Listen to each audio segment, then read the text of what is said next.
Mentor Canada is not a direct service provider. We really are a collective impact organization that is working for the mentoring sector. What we want to do is broaden and deepen access to quality mentoring programs, opportunities for young people across our country.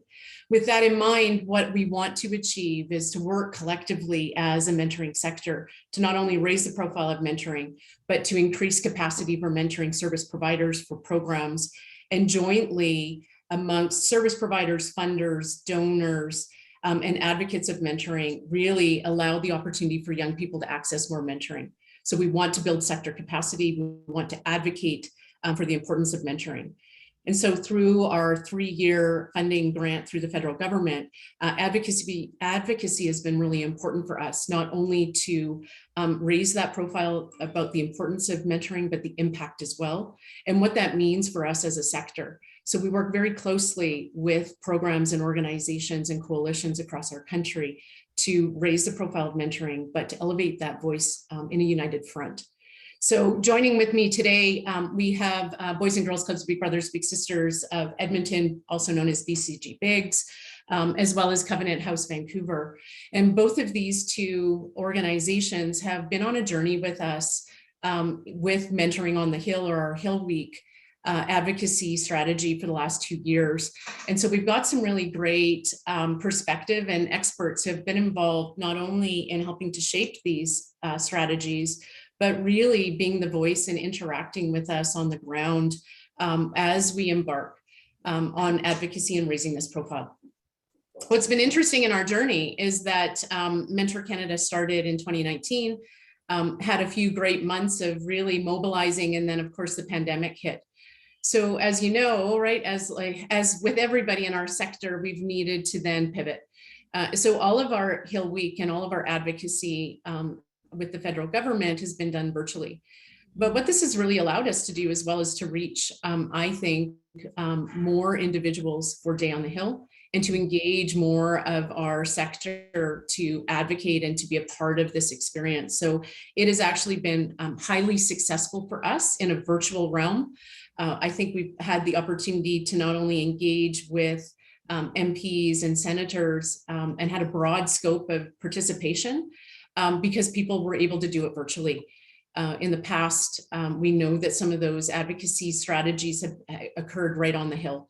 But really, I think our scope has been a bit of a gift to allow us to really do that different and to reach more and to have really in-depth conversations in a really great way. So really, our strategy with Hill Week was around advocacy for the sector. So it was to raise the profile of mentoring across the board, to raise some awareness as a new initiative of Mentor Canada, to really share what we're trying to achieve as Mentor Canada as not a direct service provider, but again, to amplify that voice around the value of mentoring, to demonstrate the impact using our research that Mentor Canada conducted across the country, but to create that opportunity then to have the voices of actual service providers speak to MPs and to senators to share the impact that it's having in the lives of Canadians on a daily basis through their programming and through their good work. And so I'm going to stop sharing now, because we're going to get into some discussion, and I've got some really great panelists with me today. So what I want to do is hand it over to Lisa and to Denisha. We're going to ask some questions about maybe a little bit more in the role that you provide on a daily basis within your organizations, and why being part of Mentoring on the Hill appealed to you and your organization. So maybe Denisha, I'll start with you.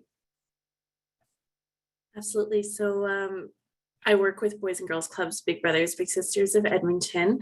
Our Big Brothers, Big Sisters side of the agency is actually the largest across the country. So we recruit over 1,400 volunteers, new volunteers annually, and we served pre-pandemic almost 5,000 children within our local community.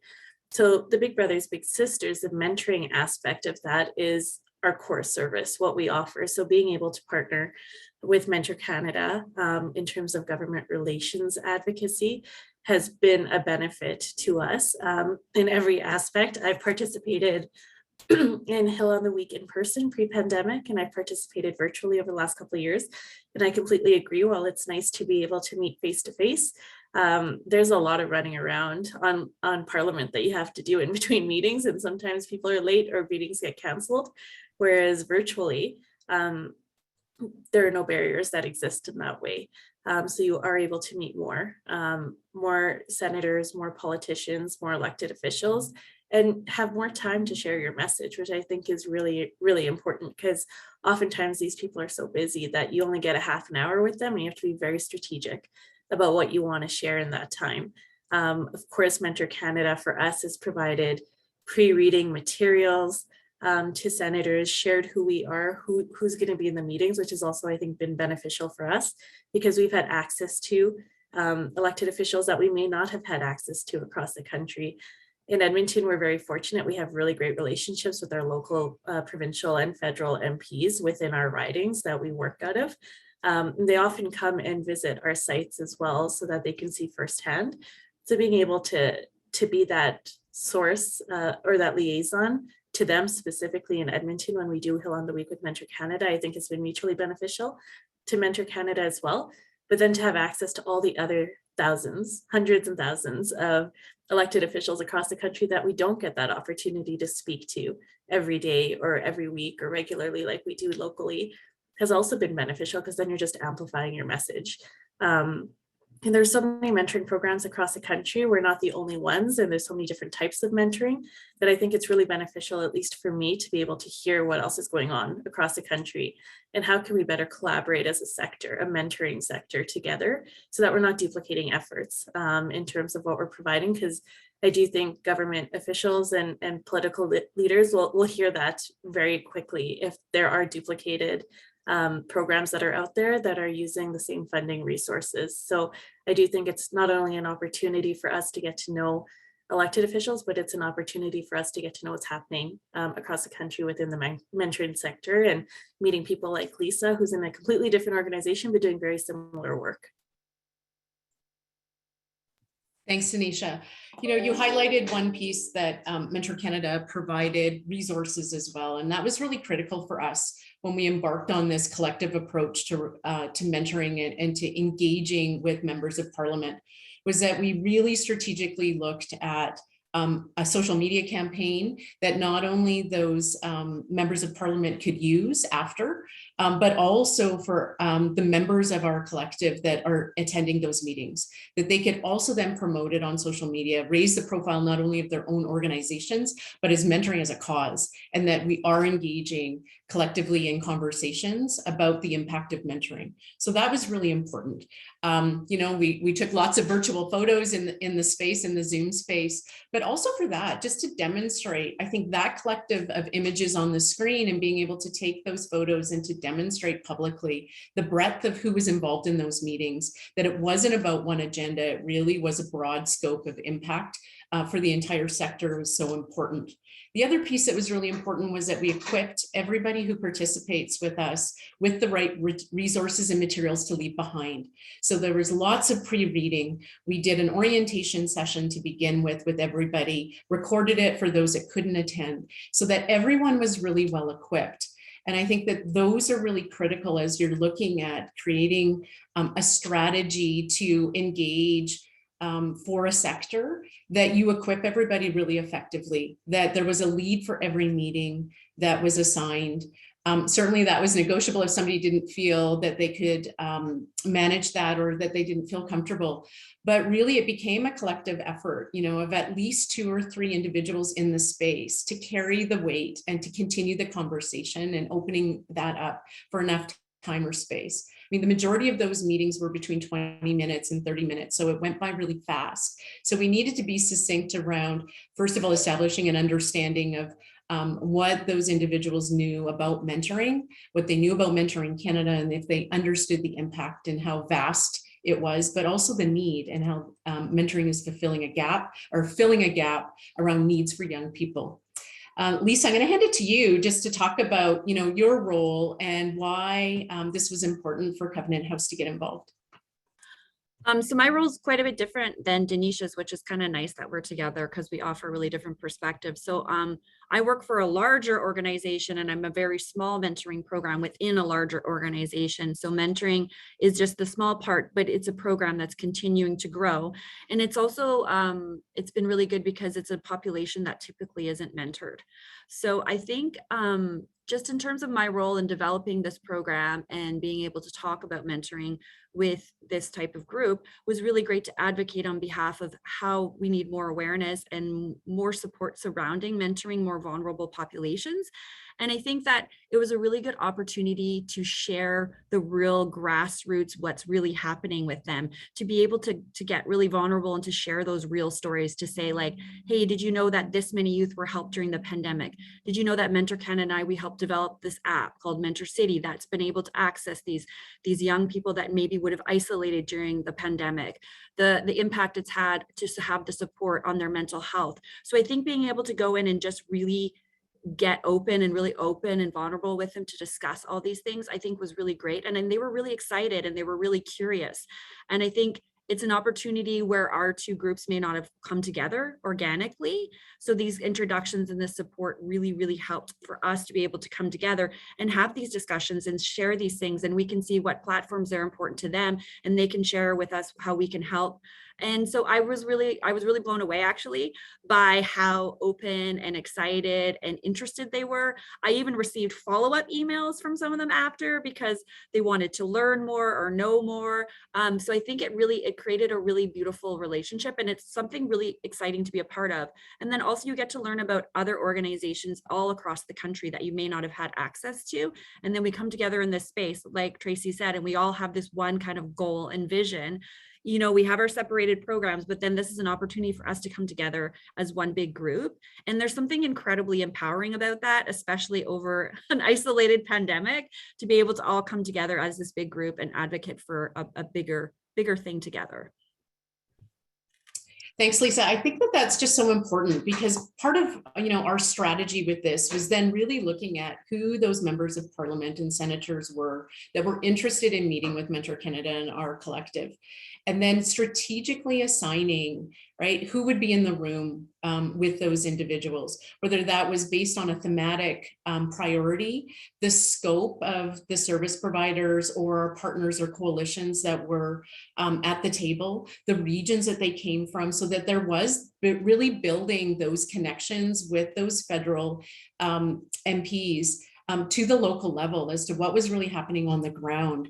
And so, Lisa, I know that you shared a little bit about, they had follow-up. So can you share a little bit more about what that follow-up that happened with those individuals and what that provided you as Covenant House for your organization to share a bit more information and actually, potentially to put your organization's services on the radar of some members of parliament? I think it was really good because I know that a lot of the organizations, there's a Covenant House in Toronto, and I knew that they were aware of the Covenant House in Vancouver, but I think a lot of them weren't aware that we actually offered a mentoring service, and this is something that we've been doing now almost 7 years, and Covenant House Toronto almost 9 years. So I think it was just an opportunity for us to just say like, hey, we're doing this. This is something it's actually a big part of our organization. And because we're expanding and our organization is growing, I think it was an opportunity to share some of the changes and the growth of our organization, and also the need of this young vulnerable population. We serve a population of 16 up to 24-year-olds that have been homeless or at risk for homeless, that are highly vulnerable and have fled some really challenging circumstances, and that they're showing up there and they're asking for support and they're asking for healthy, supportive adult role models. And also just to say to them, like, these relationships are actually working. These relationships are sustainable. Like, we have relationships that have, we asked for a year, but that have lasted up to 4 years. I have relationships that are still in contact 6 years later, and the youth have now aged out, but they still, so I think just being able to share that. And the follow-up with them, some of them was just like, well, if I told a story, some of them wanted to know the result of the story, or how is this doing now? Or some of them even got into other topics or other areas they were more interested in terms of our expansion and building. but I think it was just, there was more curiosity on their part to learn more and to share more. So I think that was the real big part. And some of them actually said that they might follow up later on too, just to see how the programs are going to grow. So I think just too, being able to have access to their communication, their email, to be able to just email them freely now, which, you would never have done that before. So I think that was a really great experience. And the fact that they replied and they continue to engage, it's just not just the mentoring on the Hill part. It seems to have extended beyond that to even build relationships now. That's great, Lisa. Yeah, and that makes us really thrilled and happy as well, because that was the whole goal, right? When we're doing advocacy, we want to make those connections and those linkages, not only for Mentor Canada, but around mentoring and actually the impact for that for young people on the ground and the services on the ground. Denise, I'm going to hand it to you to maybe share around the impact and the results coming out of the events for BCG Bigs, and maybe share a little bit more about some of the conversations that you were involved in some of those meetings, and how that relates to the work that you're doing in Edmonton. Yeah, I'll start with your latter question. I think that the takeaway that I had from these 20 to 30-minute meetings, like I said, was it's a very short time frame and you want to have that impact. So it wasn't really beneficial for us to go over the pre-reading materials, because you assume that they read it, and unless they had any questions to bring up, what I really took from that and what they seemed to appreciate more was storytelling, similar to what Lisa said. They wanted to hear the direct impact, whether it was stories that you were sharing from recipients that you work with directly, or what I found really impactful in our case was having youth on the call. They seem to really appreciate that. And for me, when I had 2 or 3 youth on the call, I spoke very little and let them share their story. And I found that the elected official at that point was really engaged, and sometimes they kept the meeting going even longer than 30 minutes because they wanted to get to know about these youth, and not necessarily youth who'd been participants or a mentee in our programs, but youth who are involved in our programs as staff or as volunteers, and what motivated them to be involved in our agency. So for me, those were the ones that I was like, I tried very hard, I think, during Mentor Canada Week on the Hill to try and get placed with a lot of young people, because I knew that they would just carry the conversation, and they had a lot of ideas, and these conversations were just more creative, more innovative, more problem solving, and resource intensive. Like, they had a lot of good ideas, and I do think that caused the elected officials to stop and think about how they could support differently, perhaps, and not just about funding, but about raising awareness. And I think that was also one of the pieces as well, is sometimes you go to government officials and you're only thinking about how am I going to get more money for my agency. Whereas in this case, and what I appreciated with Mentor Canada and some of the resources was, it wasn't just about money, it was about how can you be a champion and an ambassador for mentoring in your community as a community leader. And I think a lot of them really appreciated that they were being asked to be that ambassador, and to go to their networks, whether it was family, friends, their staff in their constituency offices, to speak about mentoring. And I think one of the other really big takeaways I had is that they wanted to be the voice of mentoring. If they're bought in, they want to go out in their communities and talk about it and the importance of it. And many of the stories that we shared was who were their mentors, and why did they feel that mentoring was important. So it really did turn into the first contact of being relationship building.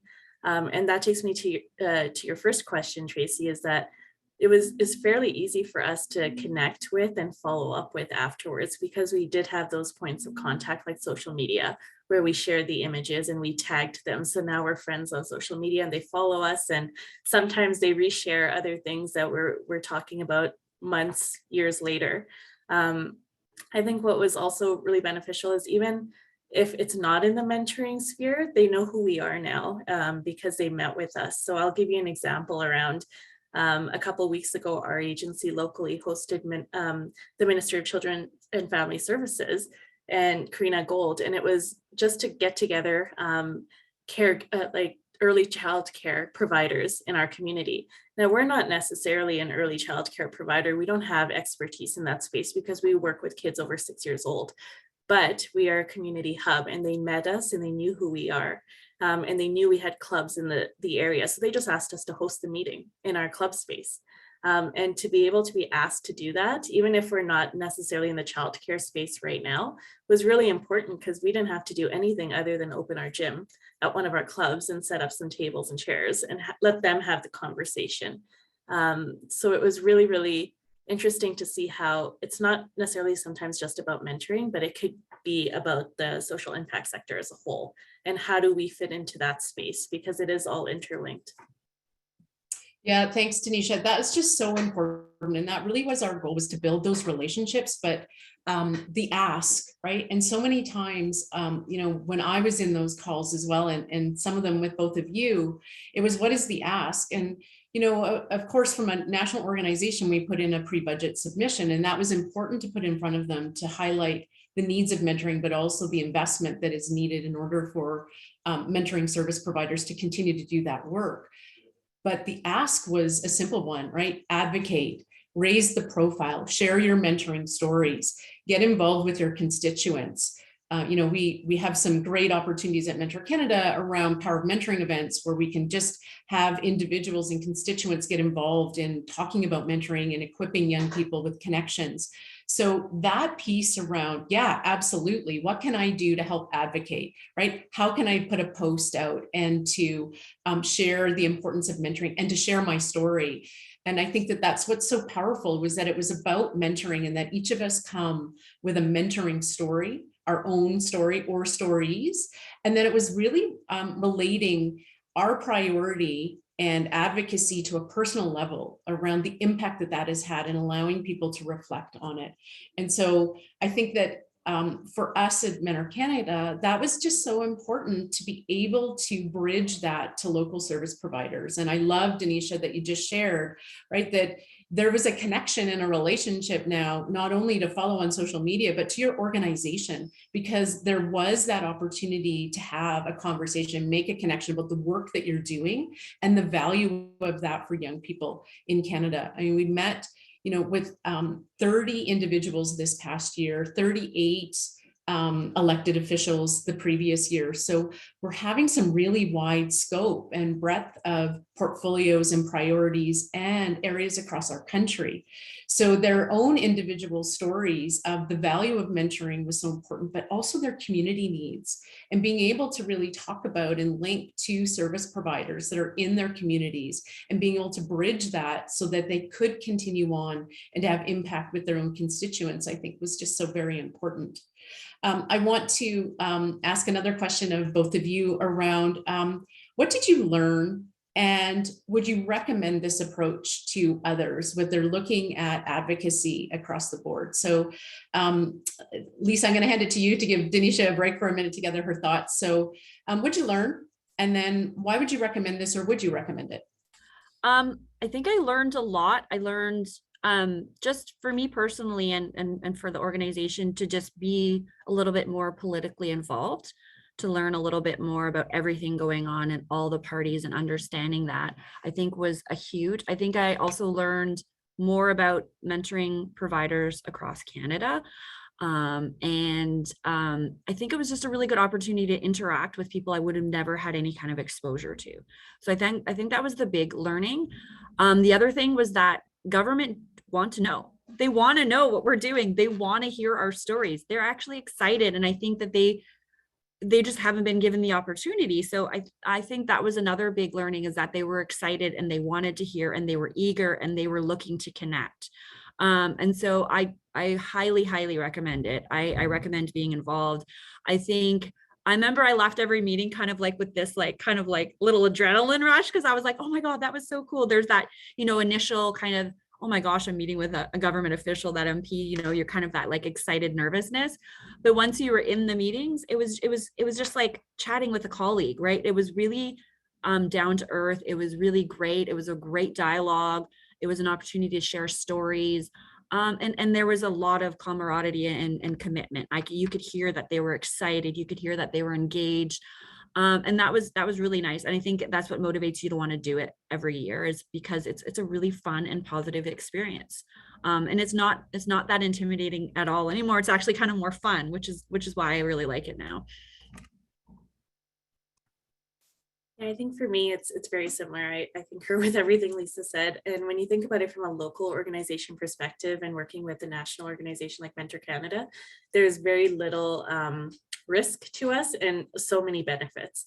And when I say that, I mean that you're not, as a staff member, spending a lot of your time working through logistics of planning these meetings, trying to figure out who should be at these meetings. Mentor Canada does that for you. So really all you have to do is show up for 30 minutes. And I don't know about anyone on this at this conference, but 30 minutes having a one-on-one conversation with an elected official is rare because they're busy, you're busy. So it's not often, unless you know them personally, that you get that time with them, that FaceTime with them, to talk about mentoring, but also what your organization is doing. So definitely the benefit was 100-fold, and I would recommend it because, again, I didn't have to plan anything. I just had to show up, and Mentor Canada did all the planning. I think one of the things I learned, apart from the storytelling piece that I shared about before, and similar to what Lisa said, these guys want to be in the room with you. They're the ones who accepted the invitation, so they're there with the motivation to learn more. I really appreciated that Mentor Canada put people in the room that were in the same region as best they could with that MP or senator, because I think that really made the connection real for that person. Because a lot of the takeaways I had was they wanted to know what they could do in their community and how is this impacting their constituents. And any of the follow-up that was happening in terms of volunteer recruitment or awareness and advocacy, they really wanted to drill down at that local level of where they lived. And I know that could be part of a political agenda, but it's also part of they want to give back to their own community. And what way can they do that? Because they do spend a big amount of their time of the year in their communities. So I think that helped a lot. If I was in a room with someone, an MP from Ontario, for example, in the East, there was always someone in the room from that area as well, and they could speak to what was happening locally, which I think was very much appreciated. Yeah, and I think the storytelling is just the biggest piece. If you can get recipients in the room, if you can get youth in the room, depending on your organization, they don't get much face time with these politicians either. And I think that they would really appreciate that. And on the flip side, politicians, I think, want to hear about the next generation and what their thoughts are in their leadership. And I think that's really beneficial. And us as staff on the local ground should just be the facilitators of that. And if we don't have to share their stories, and from an EDI perspective, giving them access to share and empower them to share their own stories, I think is really powerful, versus us sharing stories of others. Thanks, Denisha, and thanks, Lisa. You know, it was really interesting to come together as a cause and then be able to really link that to tangible outcomes for young people. And I so appreciate, Denisha, you sharing around the youth voice at the table as well, and recipients that have been involved in mentoring. And so it was really great for us to be able to, and for the attendees on the call and in this session, is to really think about, you know, what is the cause? What are you advocating for? And of course, you know, everyone is advocating for their own organization and wanting to put that on the radar, but how can you raise that up and collectively draw attention to why your sector, your cause is so important, and to look at the diversity, because it's not about competitiveness. It really is raising that profile to say, look, you need to put this on the agenda, and that collectively we are working in the same direction for the same goals and the same outcomes. We might have different strategies and in a different context, but that's just so very important to think about when you're doing that advocacy work. I'm going to just pass it to Lisa and to Denisha for any last thoughts or recommendations or value that you would share with the participants in the session today. Who wants to start? Lisa, I'll hand it to you. I could go. Yeah, I'm thinking on my feet a little bit here, because I just say that if there's an opportunity for you to do something like this and to get involved, or if Mentoring on the Hill comes up, then please get involved. Or if you see other opportunities within your local area, or even across Canada, just find those opportunities or create those opportunities, because there's only benefit. There's no downfall, and it's just an opportunity for us to advocate on behalf of the work that we do on a bigger scale. And I feel like, even especially now after the pandemic, it needs to happen more. And there is more opportunity because of the virtual world we now have. There's more access to be able to do that. I'm going to keep it brief because I want to make sure we have time for questions too. Thanks, Yeah, Lisa. I would, yeah, ditto what Lisa said. I think that this opportunity, when you're a frontline worker at a local organization level, you're working day to day, just trying to maintain and what you have going in your agency. And it's not often that you get to think strategically or think long term or think in that bigger scale. And I think we've heard throughout the day today that it's like lots of people have said it takes years for this kind of advocacy to come to fruition. And it's a lot of wait and hurry up and wait and hurry up. But sometimes local organizations, especially in the nonprofit sector, don't have time to do that in their day-to-day lives because they're so busy serving the kids and families and recipients that they're supposed to be serving.